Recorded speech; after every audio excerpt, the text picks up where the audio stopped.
નમસ્કાર મિત્રો, આપ જોઈ રહ્યા છો વીએસ ન્યૂઝ। સમાચારમાં વાત કરીએ તો રાજુલાના ધારેશ્વર ગામ નજીક પવનના કારણે મહાકાય વૃક્ષ ધરાશાય થતાં રોડ થયો બ્લોક।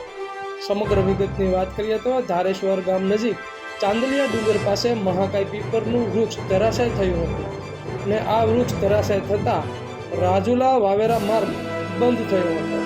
માર્ગ બંધ થતાં આસપાસના વિસ્તારના લોકોને અવરજવરમાં મુશ્કેલીઓ પડી હતી। આ ઘટનાને પગલે વન વિભાગ રેન્જ ફોરેસ્ટ ઓફિસર SM મકરાણી સહિત સ્ટાફ દોડી ગયો હતો। આ સાથે RNBના કર્મચારીઓ તેમજ રાજુલા પોલીસ ઘટના સ્થળે પહોંચી હતી અને વૃક્ષને રોડ પરથી સાઈડમાં ખસેડવાની કામગીરી હાથ ધરાઈ હતી। તો આવા અવનવા સમાચારો જોવા માટે જોતા રહો વીએસ ન્યૂઝ।